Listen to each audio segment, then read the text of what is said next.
ప్రార్థన చేసుకుందాం. పరిశుద్ధుడా, విమోచకుడా, నీ పరిశుద్ధ నామమును బట్టి వందనాలు చెల్లించుకుంటున్నాను తండ్రి. ప్రభా, మరి మాకు రాత్రంతో మంచి నిద్రనిచ్చావు.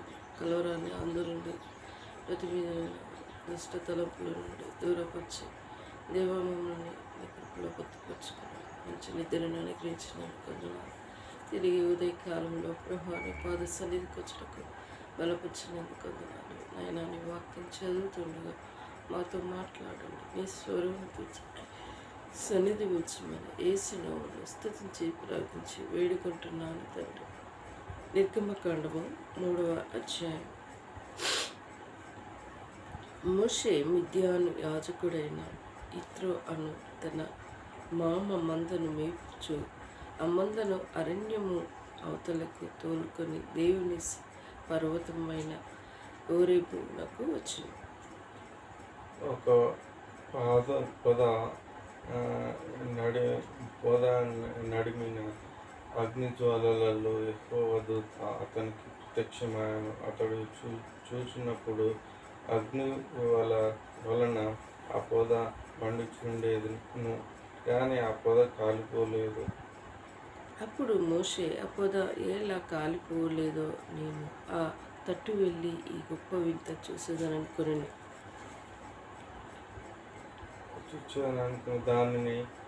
దాన్ని చూచుటకు అతడు ఆ తట్టు వచ్చుట యెహోవా చూచెను. దేవుడు ఆ పొద నడుమ నుండి మోషే మోషే అని అతన్ని పిలిచాను.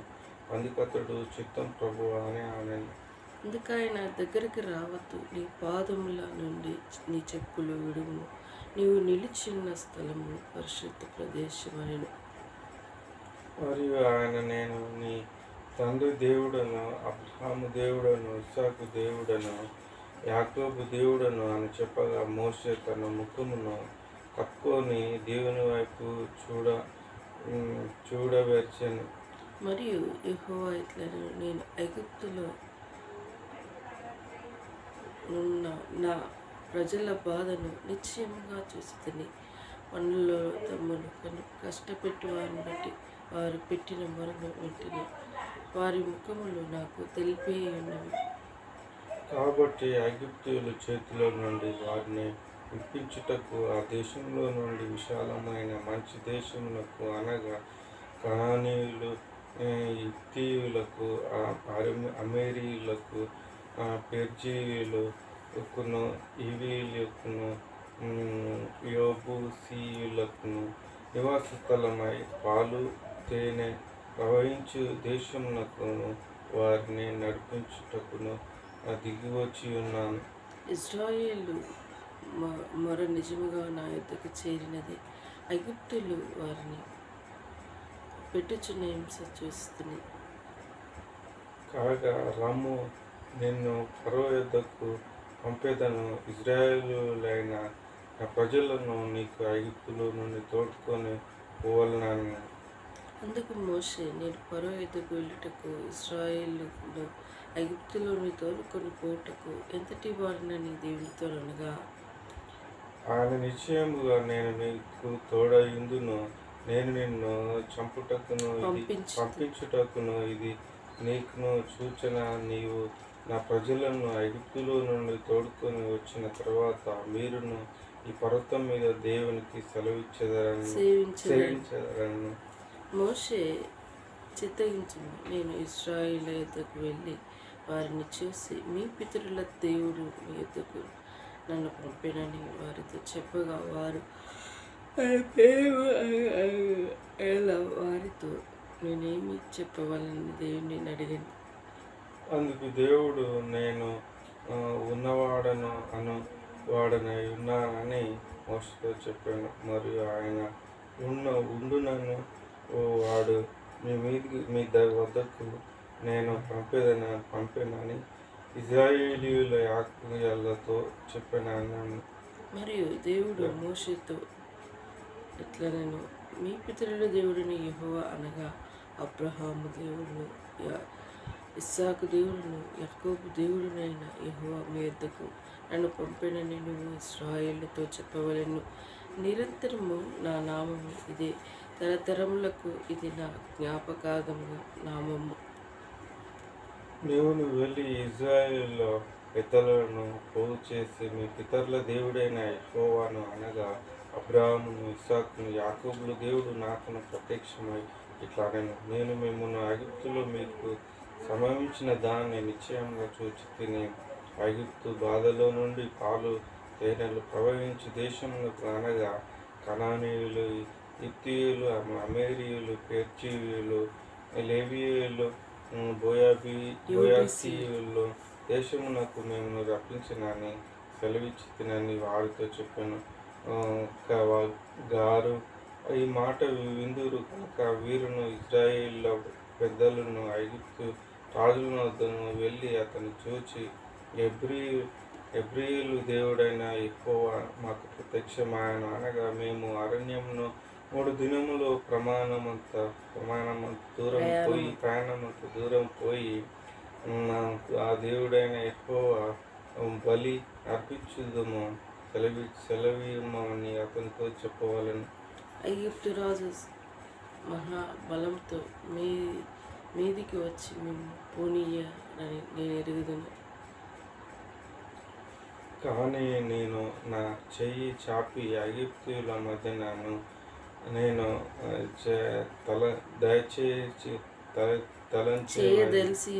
చేయదలిచి ఉన్న నా అద్భుతములన్నింటినీ చూసి దాన్ని పాడు చేసేదను.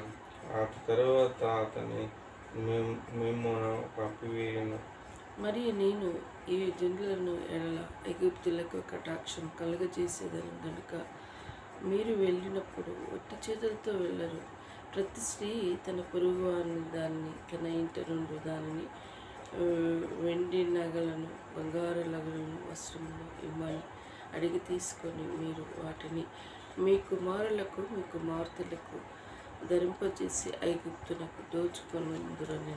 మరి దేవుడు 3వ అధ్యాయంలో చూస్తే మరి మోషేను మిద్యాను యాజకుడైన ఇస్రో అను తన మామ మందను మేపుచు ఆ మందను అరణ్యంన అవతలకి తోలుకొని దేవుని పర్వతమైన హోరేబునకు వచ్చాను. మరి 2వ అధ్యాయంలో చూస్తే మరి మామకాడికి మోషే వచ్చి జీతం ఉన్నాడు. 3వ అధ్యాయంలో మరి మందను అంటే మేకల మంద, గొర్రెల మంద, ఇవన్నీ మందలని చెప్పబడుతుంటుంది కదా. ఒక కాడ మరి మేపుకుంటూ హోరేబు అనే పర్వతం కాడకు వచ్చి మేపుకుంటూ నిలబడినట్టు. అయితే ఒక పొద నడిమిన అగ్ని జ్వాలలలో యెహోవా దూత అతనికి ప్రత్యక్షమాయెను. అతడు చూసినప్పుడు అగ్ని వలన ఆ పొద మండుచుండెను. యెహోవా అరణ్యం దవతలు తోలుకొని మండుచుండెను. దేవుడు వారికి లక్ష్యమిచ్చాడు. మండుచుండెను కానీ పొద కాలిపోలేదు. అప్పుడు మోషే ఆ పొద ఎలా కాలిపోలేదో నేను ఆ తట్టు వెళ్ళి ఈ గొప్ప వింత చూసిందనుకో. మందలు మేపుకుంటూ ఉంటే అక్కడ ఒక పొదలో ఒక మంటలాగా కాలుతూ ఉన్నదట. మోషే అటు చూస్తూ ఉంటే మరి ఆ పొద కాలట్లేదు, మంట కనిపిస్తుంది. ఇంటితో పోయి అక్కడ వెళ్ళి చూస్తాను అని ఆ ప్రాంతానికి వెళ్ళాడు. వెళ్తే దేవుడు అక్కడ ప్రత్యక్షమయ్యి మరి మోషే నీ పాదములకున్న చెప్పులు విప్పుము, నువ్వు నిల్చున్న స్థలము పరిశుద్ధమైనది అని మరి దేవుడు చెప్పుకుంటూ వస్తున్నాడు. ఎన్నో వచనము 4వ వచనం. యెహోవా చూసిన దేవుడు ఆ పొద నడుమ నుండి మోషే మోషే అని అతను పిలిచెను. అందుకు అతడు చిత్తం ప్రభువా అన్నాను. అందుకు ఆయన దగ్గరికి రావద్దు, నీ పాదముల నీ చెప్పులు విడుము, నీవు నిలిచిన స్థలము పరిశుద్ధ ప్రదేశము. మరియు ఆయన నేను నీ దేవుడను, తండ్రి దేవుడను, అబ్రహాము దేవుడను, ఇస్సాకు దేవుడను, యాకోబు దేవుడను చెప్పగా మోషే తన ముఖమును కప్పుకొని దేవుని వైపు చూడ వెరచాను. అదేంటిదో మన సామాన్యంగా అదేంటిదో మంట ఏమో చూస్తానికి వెళ్తే మరి పొద మంట కనిపిస్తుంది. దేవుడు మోషేకి మంట ఆ దర్శనం కలిగింది. మోషే నీ పాదములకున్న చెప్పులను విప్పుము, నువ్వు నిల్చున్న స్థలం పరిశుద్ధమైనది. అందుకోసమే ఈ సాదృశ్యమే కాబట్టి అందుకోసమే దేవుని మందిరానికి వెళ్ళినప్పుడు ఇంకా ఎక్కడైనా మనం ప్రార్థన చేసే స్థలంలో మరి ఎందుకు చెప్పులకి కాళ్ళకి చెప్పులు ఉంచుకో. పరిశుద్ధ స్థలం, మనం ఎక్కడ కూర్చున్న స్థలము పవిత్రమైనది. మనం దర్శించి ప్రార్థన చేసి ఆయన సన్నిధానంలో విజ్ఞాపన చేస్తూ ఉంటాము. అంతేకాదు ఆయన వాక్యం చదివినప్పుడు నీ మెల్లిన స్వరం మా కోసం వినిపించే ప్రమాణం మనం ఆయనకు మొరపెడతాం. కాబట్టి ఆయన స్వరం వినే సన్నిధి పరిశుద్ధమైనది. కాబట్టి అందుకోసం నేను చెప్తూ ఉంటాను, ఎక్కడైనా దేవుని మందిరంలో ఎక్కడైనా పరిశుద్ధంలో ప్రార్థన చేసిన బైబిల్ చదివిన అక్కడ వాళ్ళు చెప్పులు ఇస్తారు. చెప్పులతో అలా చేస్తే దేవుని అగౌరవించడం. అందుకోసమే దేవుని గౌరవించడం. అది అక్కడ నిల్చున్న స్థలము పరిశుద్ధమైనదని దైవజనులు సేవకులు హెచ్చరిస్తూ ఉన్నారు. అందుకే ప్రార్థన చేసేటప్పుడు చాలా ప్రాముఖ్యమైన విషయం. అందుకే నేను ఇక్కడ చెప్పులు ఇప్పని ఎందుకంటా ఉంటాను.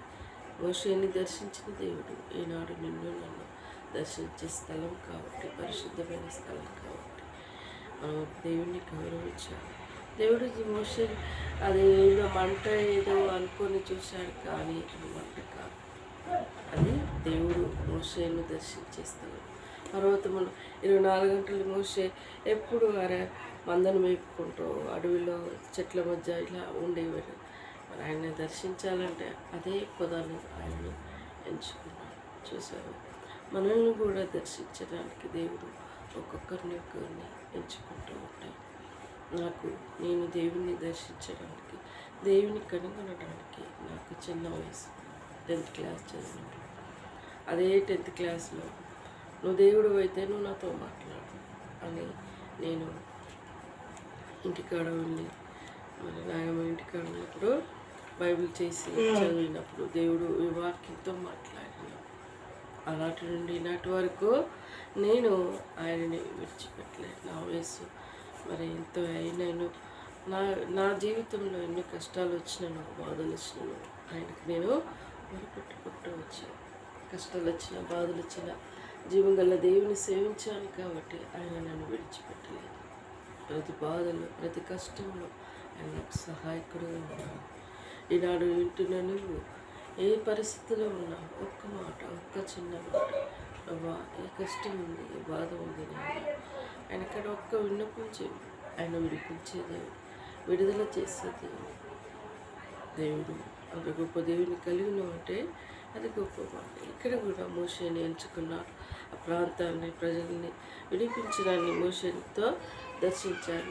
నేను ఐగుప్తుని విడిపించడానికి, ప్రజలను విడిపించడానికి, నిన్ను పరో రాజు ఎక్కడికి పంపించడానికి నేను నియమితులుగా చేసుకుంటున్నాను అని మోషేతో మాట్లాడుతూ ఉంటాను. నేను ఉన్నవాడును అనువాడనే ఉన్నానని మోషేతో చెప్పగా, మరి దేవుడు ఉన్నవాడు అనువాడునైనా దేవుడే ఉన్నాడు. మన జీవితంలో ఎప్పుడు ఏ స్థితిలో ఉన్నామో కొన్ని సందర్భాలు మన ఇంట్లోనే మనల్ని తృణీకరించి మాట్లాడుతుంటాం. ఎన్ని విధాలు మాట్లాడుతుంటారు. అది లోకరీతిగా ఆ బాధలు, ఆ మాటలు జీర్ణించుకుంటే ఎప్పుడు మనం కాలగర్భంలో సైతాను మనల్ని కృంగదీసే ప్రతి పరిస్థితి మనల్ని చేస్తూ ఉంటుంది. కానీ మన పట్ల కలిగి ఉన్న ఉద్దేశం అది గొప్ప ఉద్దేశం. నేను ఆ జీవితంలో ఆయన గొప్ప ప్రణాళిక కలిగి ఉన్నాడు. మనం ఏమి ఉన్నామో అది ఆయన ఉద్దేశమైనది. మన భవిష్యత్తు, మన తల్లిదండ్రులు పొద్దునట్లు లేవగానే ప్రార్థన చేసే ప్రార్థన పరులు కాదు. వారి ప్రార్థన విని మనల్ని ఒక దారిలో మనం ఆశీర్దిస్తారన్నట్టు కాదు.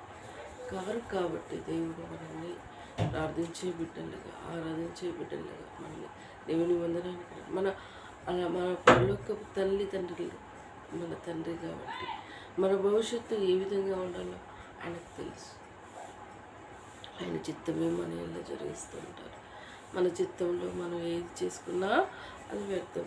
దేవుడు ఆయన చిత్తమే మన ఎలా జరిగిస్తూ ఉంటాడు. మరి మనకిచ్చిన వాగ్దానాలు, ఇదిగో నువ్వు బ్రతుకు తినుములో నీకు విశ్రాంతి కలిగినని నాకు ఇచ్చాను. నీకు నిన్ను అత్యధికంగా ఆశీర్వదిస్తానికే పిలిచాడు, కానీ నశింప చేయడానికి పిలియలేదు. దుష్టుడు అపవాది ఎన్నో విధాల మనుషులు మనల్ని కృంగదీసే పరిస్థితిని తీసుకొస్తా ఉంటాడు. ఆశీర్వదించడానికి పిలిచాడు, కానీ నశించడానికి పిలువలేదు. దేవుడు ఈ మాటలు దీవించి ఆశీర్వించుకుని ప్రార్థించుకున్నాడు. పరిశుద్ధుడా, విమోచకుడా, నీ పరిశుద్ధ నామమును బట్టి ఉన్నాను. తిరిగి ఈ రోజు కోసం సిద్ధపరిచినందుకు, సులువుగా చిక్కుబట్టి శోధన ఏడపాడి నుండి కాపాడి నడిపిస్తున్నందుకు దయగలైన నీ దయా ప్రేమను బట్టి భవిష్యత్తు నువ్వు ఇచ్చిన వాగ్దానాలు నెరవేర్చావు. మరి కోతులను జ్ఞాపకం చేసి అవి సాధులలో ఉండటకు కృప దయచి నైనా నిన్నటి కాల సమయంలో పొలం ఇట్లో కృప దయచేసినందుకు ప్రభా, నేను లోనికి డైరీ ఫామ్ కోసం ప్రభా మరి లోన్ అప్రోచ్ అవుటకు నన్ను బలపరిచి శత్రు సాతాను తలను చెట్టు ప్రేమతో పంపిన ప్యాకేజ్ రిసీవ్ చేసుకుంటకు మీ కృప దయచి దేవా, సంతోషం పరుపునించి చింత వ్యాఖ్యలను తొలగించి మా చింతలన్నీ నీపై వేసావు. నువ్వు మా కోసం చింతించే దేవుడు ప్రభా. మ్యారేజ్ విషయం, జాబ్ల విషయం, మార్గం ఇచ్చిన వాగ్దానాలు నెరవేర్చి సంతోషం పరుపునించి శత్రు సాతానతలను చితుకుతక్క నేను ఆమెను ఘనత తెచ్చు అయా. ఎండ తీవ్రత నుండి కాపాడు. చిన్నోనికి జ్వరం వచ్చింది, దేవుడిని ఎండ దెబ్బ తాకి ముట్టి స్వస్థత ఆరోగ్యం తెచ్చు. ఇలా నా కుటుంబాన్ని నన్ను నీ కృపగల హస్తములకు అప్పచెప్పు. దగిలినైనా రాని కుటుంబాన్ని, నిరంజ కుటుంబాన్ని, బిడ్డల భవిష్యత్తు నీ స్వహస్తాలకు అప్పచెప్పాను ప్రభా. రోడ్డు మీద వెళ్ళే విషయంలో అది కూలగొట్టి రిజిస్ట్రేషన్ చేసుకున్న సహాయపడి దయగలనైనా ఇంకా ప్రార్థిస్తున్నాను దేవా. ఇలా మా భవిష్యత్తు నీ స్వహస్తాలకు అప్పచెప్పు. అంధకార శక్తిని సంపూర్ణ విడుదల తెచ్చి నా ఫ్రెండ్స్ నాకంటూ పరిచయమైన వారందరినీ రక్షించి కాపాడమని నల్గొండ జిల్లా ప్రాంతాన్ని రక్షించి కాపాడండి ప్రభా. నైనా మా చదువులు కొనసాగుటకు, జాబుల కోసం సిద్ధపరిచి తమని భవిష్యత్తు ఇలా మా భవిష్యత్తుని హస్తాలకు అప్పచెప్పు. ఎవడు ద్వారా వింటున్న ప్రతి ఒక్కరిని దీవించండి, ఆశ్రయించి రక్షించండి, కాపాడండి అయా. నన్ను, నా కుటుంబాన్ని, నా ఫ్రెండ్స్ని, నా రక్షములందరినీ రక్షించి కాపాడమని కోరుకుంటూ తగ్గించుకుంటూ నేను ఆమెను హెచ్చించుకుంటూ ఏసు దివ్యమైన అతి వినయంగా వేడుకుంటున్నాను తండ్రి. ఏసు రక్తమే జయం, సిల్వ రక్తమే జయం. ఏసు నామ సంపూర్ణ విజయం కలుగునుగాక. అపవాది క్రియలు అనంతం నాశనమగునుగాక.